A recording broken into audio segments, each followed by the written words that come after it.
নবীজি সাল্লাল্লাহু আলাইহি সাল্লাম সম্প্রীতির কথা বলছেন। নবীজি আমার তিনি আপনার ধর্মের কথা বলছেন।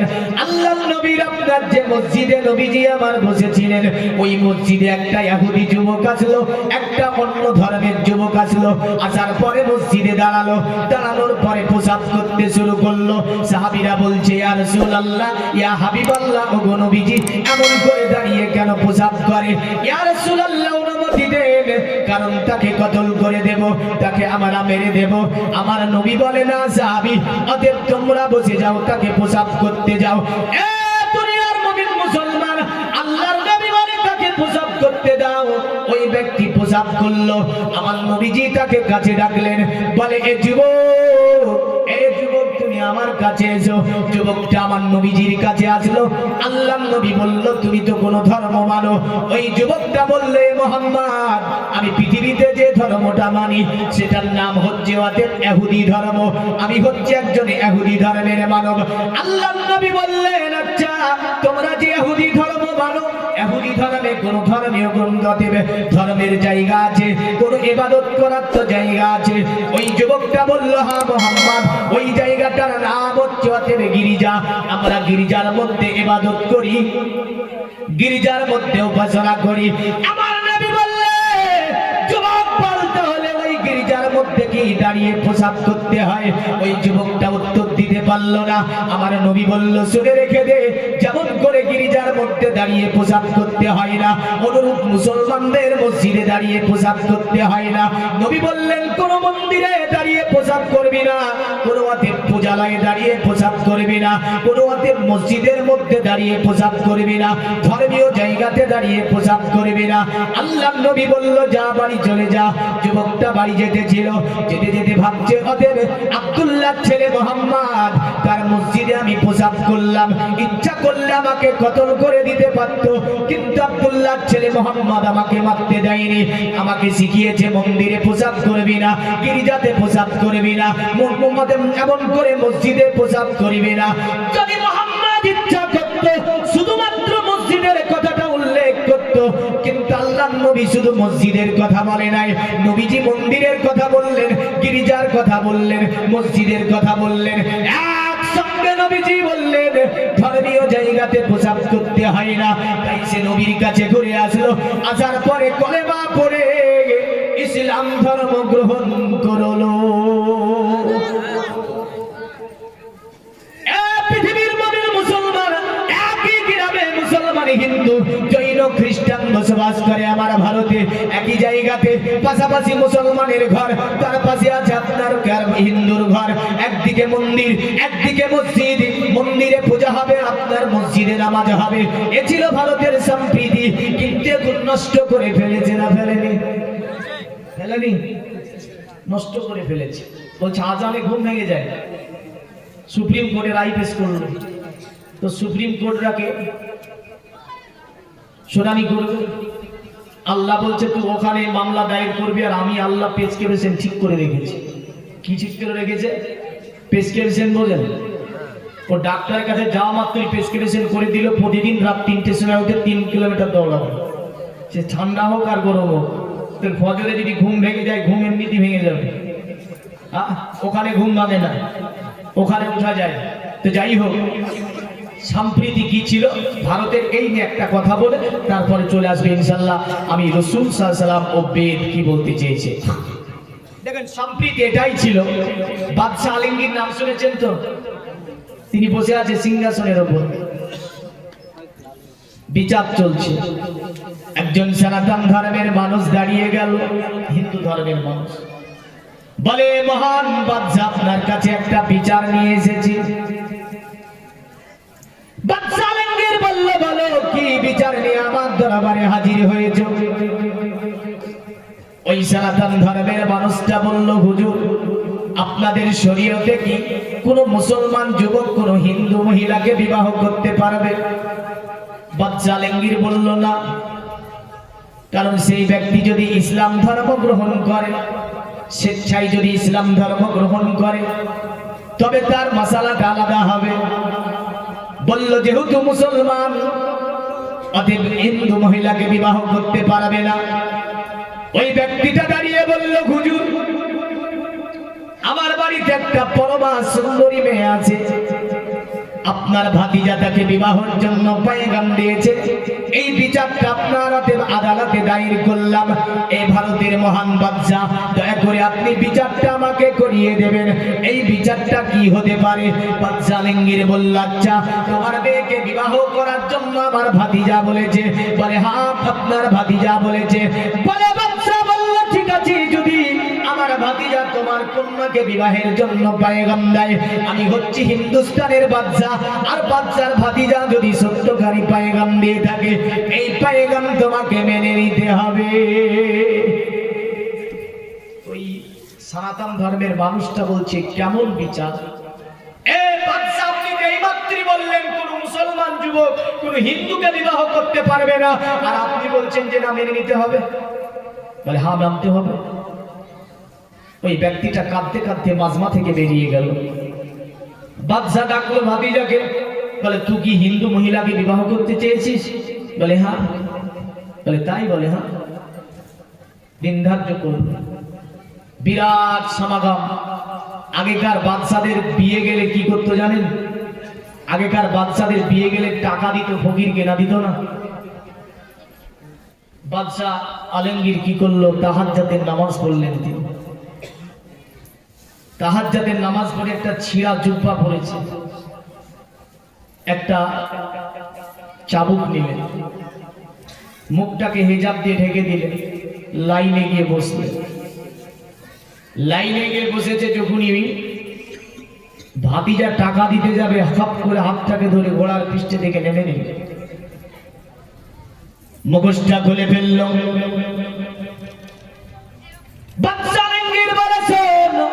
এই ভারতের সারজামিনে আমি এমন বিচার হতে দেব না।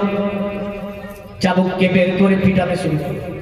এমন পিটালো, বুঝলেন, চতুর্দিকে মানুষ। মহান বাদশাকে বলছে, কি ব্যাপার?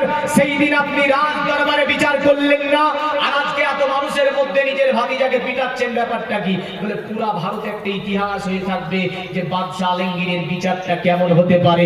বাদশা আলমগীর কখনোই সাম্প্রদায়িক ভাবে ভারত চালায়নি। বাদশা আলমগীর যেটা ন্যায় বিচার সেটা করেছে। এই নজির বাদশা রেখে যেতে চাই। এমন পিটান পিটিয়েছিল, পুরা মানুষ, সকল ধর্মের মানুষ থেকে মহান বাদশাকে বলেছিল, এ বাদশা, আপনি তারে ক্ষমা করে দিন, আমরা তাকে ক্ষমা করেছি। এ হচ্ছে মুসলমান বাদশা। এখনো যদি ওই সম্প্রীতি, ওই ভালোবাসা, ওই উদারতা নিয়ে ভারত চালাতে পারে, চলবে না? চলবে না? চলবে। আসি, আমরা ভারতের মুসলিম। আমাদের নবীর নাম কি? মুহাম্মদ সাল্লাল্লাহু আলাইহি সাল্লাম। আরবে যারা আছে তাদের নবীর নাম কি? মুহাম্মদ সাল্লাল্লাহু আলাইহি সাল্লাম। ভারতের মুসলিমের নবীর নাম কি? মুহাম্মদ সাল্লাল্লাহু আলাইহি সাল্লাম। এমন করে যত জায়গাতে পৃথিবীতে মুসলমান আছে সকলের নবীর নাম বলেন, বলেন, মুহাম্মদ সাল্লাল্লাহু আলাইহি সাল্লাম। আচ্ছা, যদি বলি জিনের নবীর নাম কি? কি বলবেন? মুহাম্মদ সাল্লাল্লাহু আলাইহি সাল্লাম। যদি বলি হিন্দুর নবীর নাম কি? কি বলবেন? আরে হিন্দু, জৈন, খ্রিস্টান সকলের জন্য নবী হচ্ছে মুহাম্মদ সাল্লাল্লাহু আলাইহি ওয়াসাল্লাম। যদি বলি ফেরেশতার নবীর নাম কি? কি বলবেন? মুহাম্মদ সাল্লাল্লাহু আলাইহি ওয়াসাল্লাম।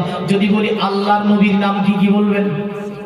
কোরআন বলছে মুহাম্মাদুর রাসূলুল্লাহ, মুহাম্মদ হচ্ছে আল্লাহর রাসূল। জোরে বলেন, মুহাম্মদ হচ্ছে আল্লাহর রাসূল। এই মুহাম্মদ সাল্লাল্লাহু তাআলা আলাইহি ওয়াসাল্লাম তিনি দুনিয়ার জমিনে যা দিয়ে গেলেন আমাদেরকে, সেগুলো যদি গ্রহণ করতে পারি তাহলে জেনে রাখবেন আমাদের জীবন কল্যাণ হবে। আর যদি গ্রহণ করতে না পারি আমাদের জীবনে অমঙ্গল হবে। আল্লাহ বলছে, মা আতাকুমুর রাসূলু ফাখুজুহু ওয়া মা নাহাকুম আনহু ফান্তাহু। নবী যা দিয়েছে তা তোমরা গ্রহণ করো, আর নবী যা নিষেধ করেছে তা তোমরা বর্জন করো। এখানে নবী আমাদেরকে কি দিয়েছে? নবীর প্রথম বার্তা যেটা ছিল, ইসলামে যেটা প্রথম বার্তা ছিল, ওটা ছিল লা ইলাহা। জোরে বলেন, লা ইলাহা ইল্লাল্লাহ।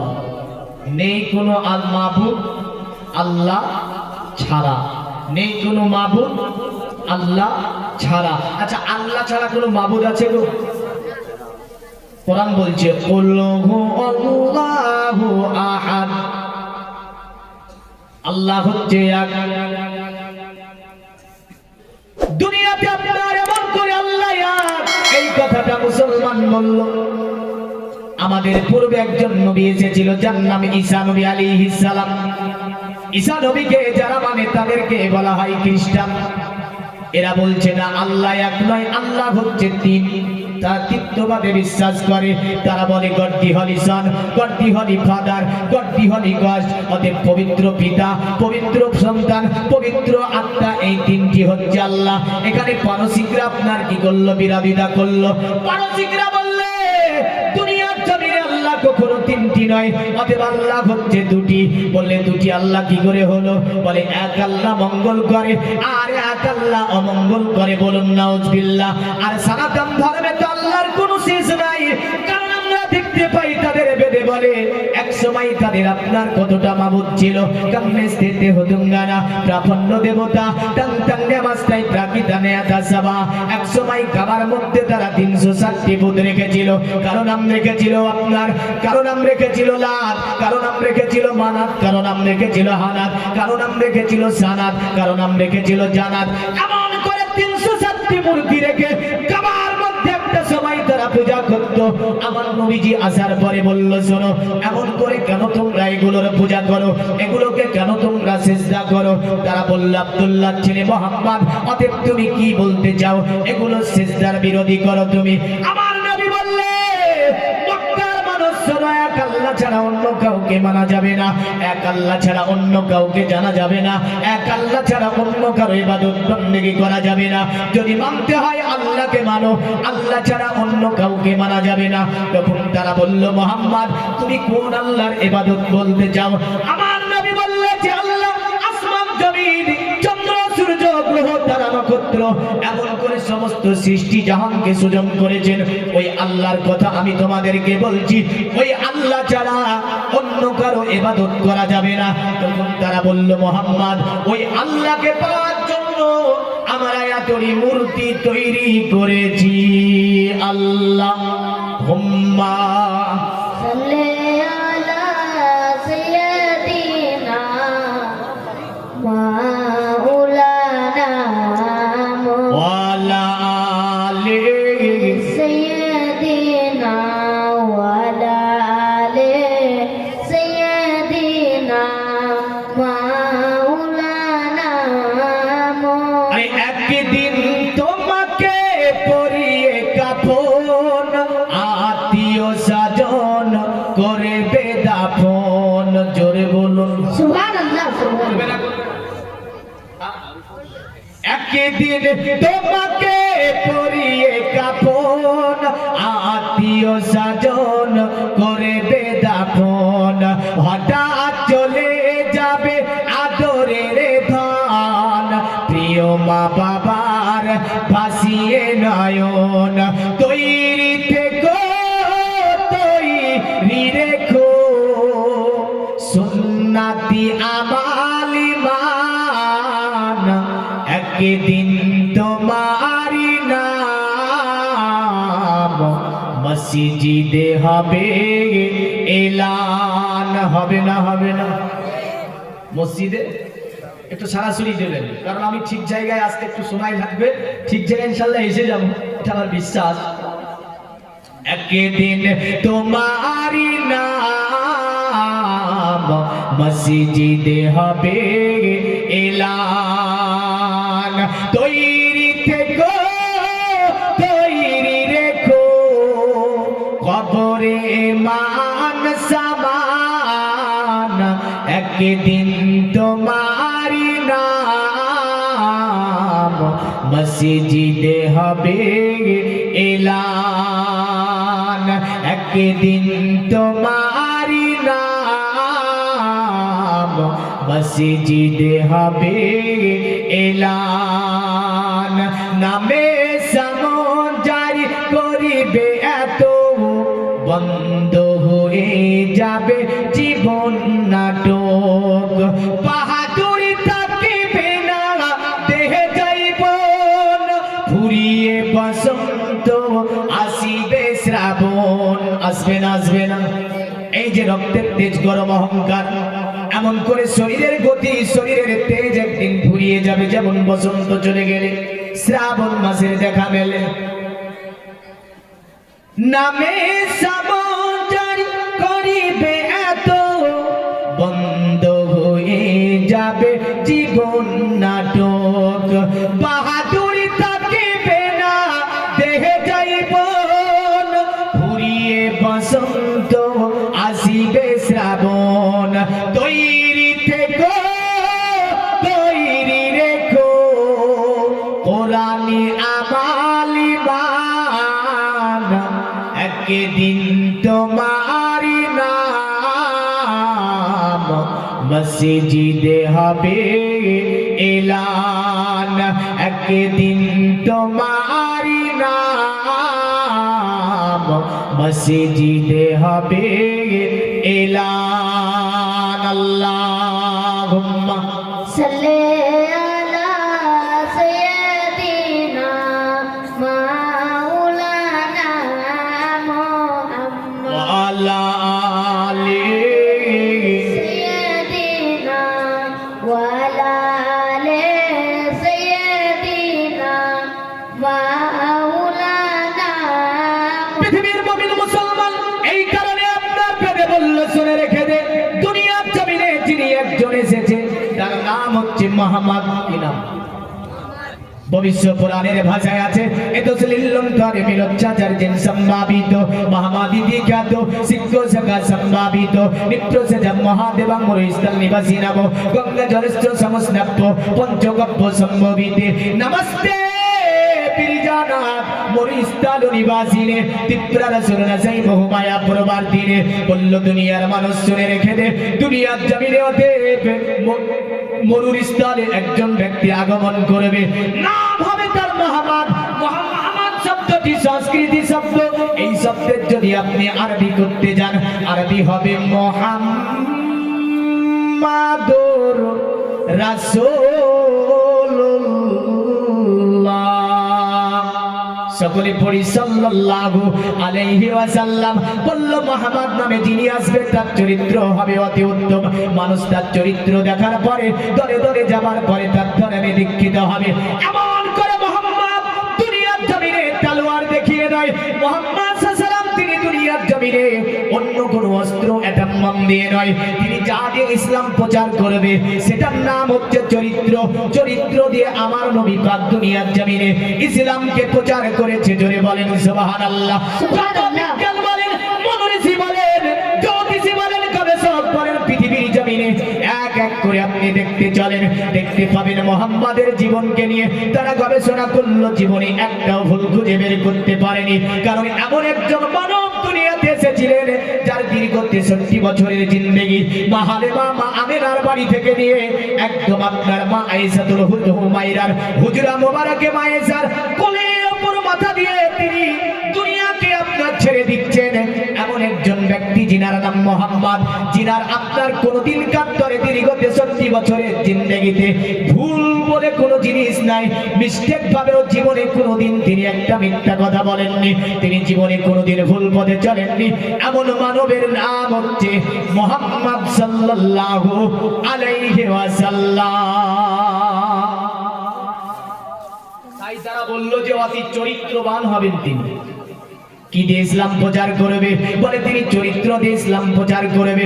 শিক্ষা সম্ভাবিত দলবল নিয়ে তিনি মক্কা শাসন করবে, মক্কার চতুর্দিককে যিনি শাসন করবে তিনি হবে আব্দুল্লাহর ছেলে মুহাম্মদ। শুধু তাই নয় গো, আরো তারা বলল শুনে রেখে দে, দুনিয়ার জমিন থেকে যিনি অশ্লীলতাগুলোকে মিটাবে, দুনিয়ার জমিনটাকে যিনি বাসযোগ্য করে তুলবে, দুনিয়ার জমিনে যিনি দুনিয়ার জমিনে মানবকে যিনি মানব হিসাবে প্রতিষ্ঠিত করবে তিনি হবে আব্দুল্লাহর ছেলে মুহাম্মদ। অতএব তাই তারা বলছে আজ থেকে 6000 বছর আগে পণ্ডিত বলেছিল, নামাস্তে বিরিজানাথ মরুস্থল নিবাসীরে তীব্রা রাসূলুল্লাহ বহুমায়া প্রবার্তিনে, দয়া করে তোমাকে আমরা প্রণাম জানাচ্ছি। এই মরুস্থলে আগমনকারী ব্যক্তি, তোমার কদমের নিচে আমাদেরকে একটু জায়গা করে দিও, আমাদের জীবনটা ধন্য হবে। কারণ ওই সূর্যের রোদ আমাদেরকে জ্বালাতে পারবে না। কোন দিনের সূর্য? হাসরের দিনে। কোন দিনে? হাসরের দিনে। अरे रोजे कियामत का ओ सूरज हमको क्या झलसाएगा, खुद ही डूबा जाएगा, खुद ही डूबा जाएगा। जोरे बोलूं সুবহানাল্লাহ, আর একটু জোরে বলতে হবে। সুবহানাল্লাহ। রাত্রি 12টা বেজে গেছে নাকি? এখনো বাজেনি? 12টা বাজেনি? মানে 12টা বেজে গিয়েছে। হ্যাঁ, একটু জোরে জোরে বলবেন তো। সুবহানাল্লাহ। এই যে সূর্য কাকে জ্বালাতে পারবে না?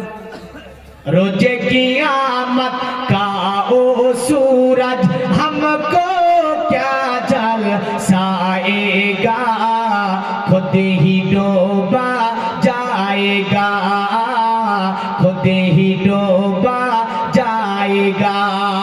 जुल्फे मुअम्बर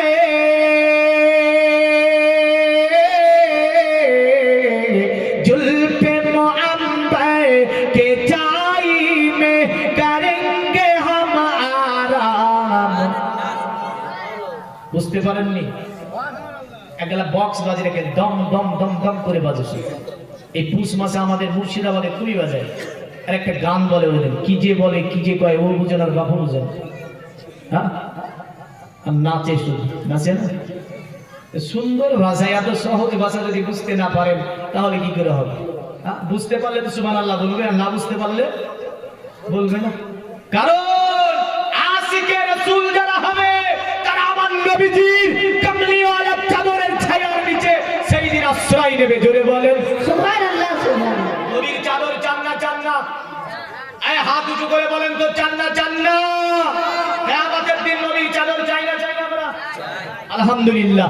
নবীর চাদর ছাড়া কেউ জান্নাতে যাবে?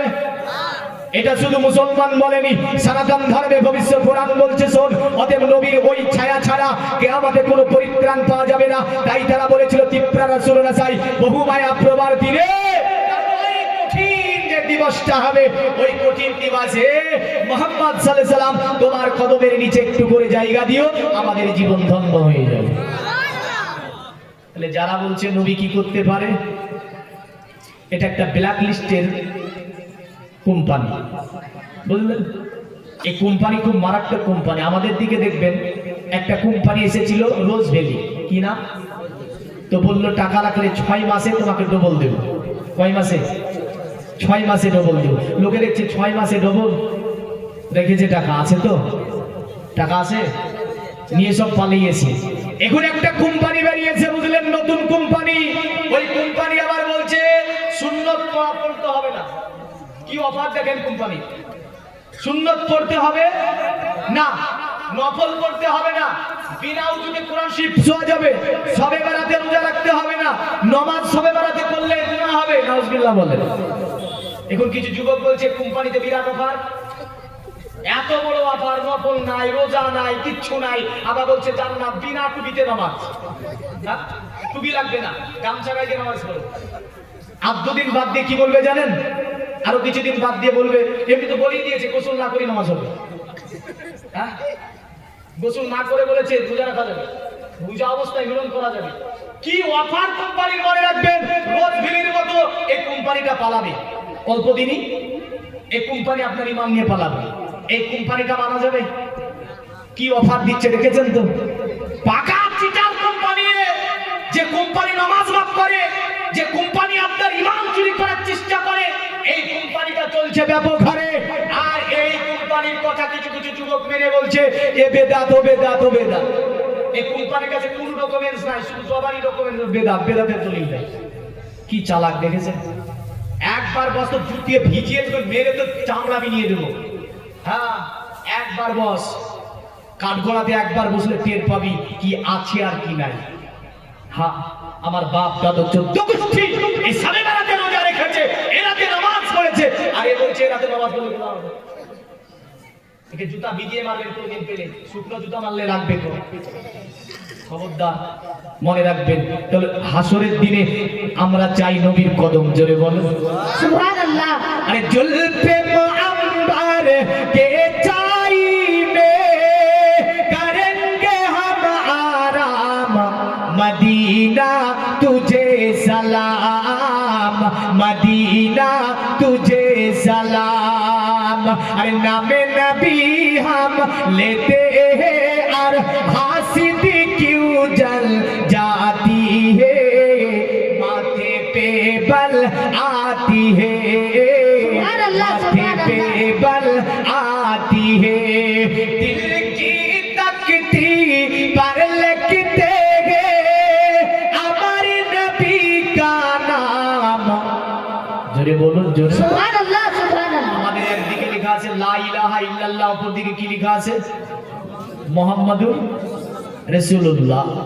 আর এই যে ব্যক্তি লা ইলাহা ইল্লাল্লাহর সাথে মুহাম্মাদুর রাসূলুল্লাহ পড়বে ও জান্নাতে যাবে, আর যে ব্যক্তি লা ইলাহা ইল্লাল্লাহ বলবে মুহাম্মাদুর রাসূলুল্লাহ বলবে না, ও কোথায় যাবে? জাহান্নামে যাবে। দুটি কিতাব থেকে প্রমাণ করব, কোরআন থেকে এবং বেদ থেকে, কোন ব্যক্তি জান্নাতি আর কোন ব্যক্তি জাহান্নামী ইনশাআল্লাহ। তবে দেখেন আমাদের অন্তরের মধ্যে একদিকে লেখা আছে লা ইলাহা ইল্লাল্লাহ, অপর দিকে লেখা আছে মুহাম্মাদুর রাসূলুল্লাহ। আরে দিল কি তকতি पर लिखते हैं हमारे नबी का नाम।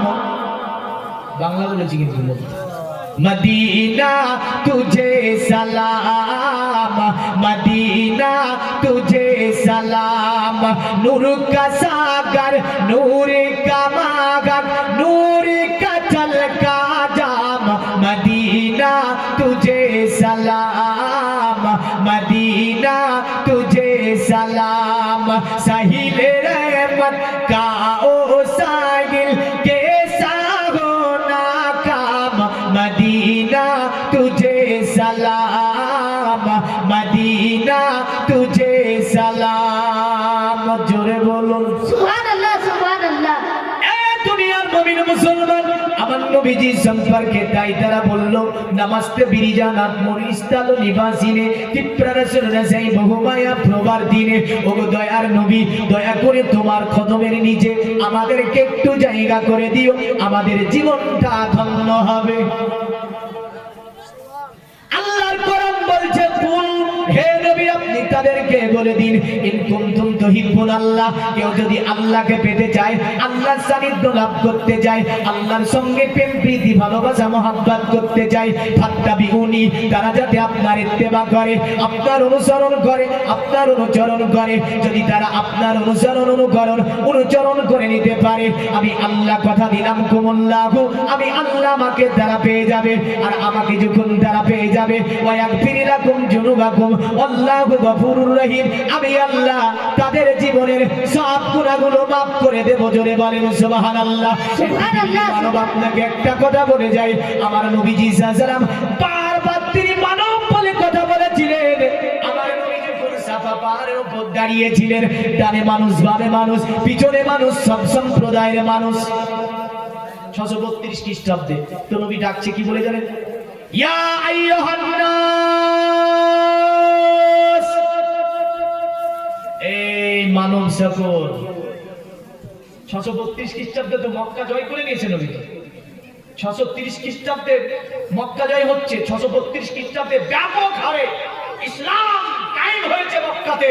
ওই সময়তে নবী ডেকে বলছে ইয়া আইয়ুহান নাস, এ মানব, মানে সকলকে ডাকছে, হিন্দু জৈন খ্রিস্টান নাসারা যত জাতি আছে সবকে মানুষ বলে ডেকে আমার নবী বলছে শোনো, আমি তোমাদের জন্য যে উপদেশগুলো দেখে যাচ্ছি, এই উপদেশগুলো তোমরা মেনে নাও, তোমাদের জীবন ধন্য হবে। জোরে বলো সুবহানাল্লাহ। আমাদের জীবন ধন্য করতে গেলে যাই আমরা করি না কেন, দেখেন একটাই টার্গেট থাকবে জীবনে। কটা টার্গেট? ওটা কি? জান্নাত যাওয়া। কোথায় যাওয়া? জান্নাত লাভ করা। নাকি এত ওয়াজ শুনে জান্নাত পেলাম না, তাহলে কোনো লাভ হবে? এই লাভ হবে? তবে সবচেয়ে জাতির অধঃপতন কোন জায়গাটাই জানেন? 95% মানুষ এই জাতি কোরআন পড়তে জানে না, ঠিক না বলুন? কত পার্সেন্ট? আর 95% মানুষ নামাজ পড়ে না, ঠিক না? এখন আপনাকে আমি বললাম যে জান্নাত যেতে হবে, কোথায় যেতে হবে? আচ্ছা হিন্দু মানুষকে জিজ্ঞাসা করেন তো কোথায় যেতে হবে, ওরা কি বলবে? হ্যাঁ, স্বর্গে। ওরা বলবে স্বর্গে। আর ওরাও তো নরকে বলে না, আপনি বললেন জান্নাতে আর সানাতনেরা বলল স্বর্গে। আপনি খ্রিস্টানকে জিজ্ঞাসা করেন তো কোথায় যেতে হবে, কি বলবে? জান্নাত, ও জান্নাত যাবে। দলিতকে জিজ্ঞাসা করেন, বলবে স্বর্গে যাবে। আচ্ছা, স্বর্গ আর জান্নাত কি আলাদা আলাদা? যেটা স্বর্গ সেটাই জান্নাত, যেটা জাহান্নাম সেটাই নরক। তাহলে বোঝা গেল মুসলমান বলছে জান্নাতে যাব আর হিন্দু বলছে স্বর্গে যাব। এখন এই জান্নাত আর স্বর্গ কি করে লাভ করা যায়? জান্নাত স্বর্গ কি করে লাভ করা যায়?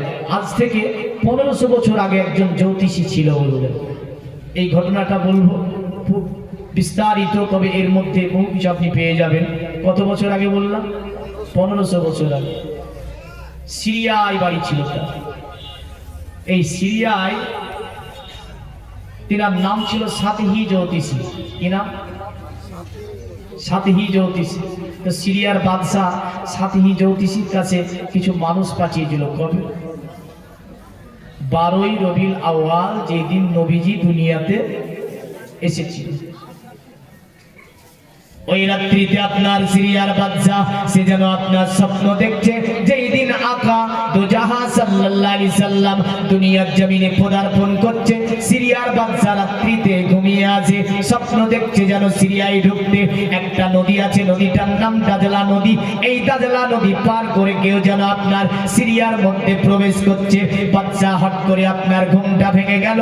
বাদশাহ চিন্তা করছে, কি ব্যাপার, আমি জীবনে কোনোদিন এমন স্বপ্ন দেখিনি। আজকে সিরিয়ার মধ্যে একজন ব্যক্তি সুন্দর, মাথায় একটা মুকুট পরা আছে, এমন করে যেন সুন্দর একটা ঘোড়ায় চড়ে আছে, ঘোড়ায় চড়ে সিরিয়ার মধ্যে যেন প্রবেশ করছে।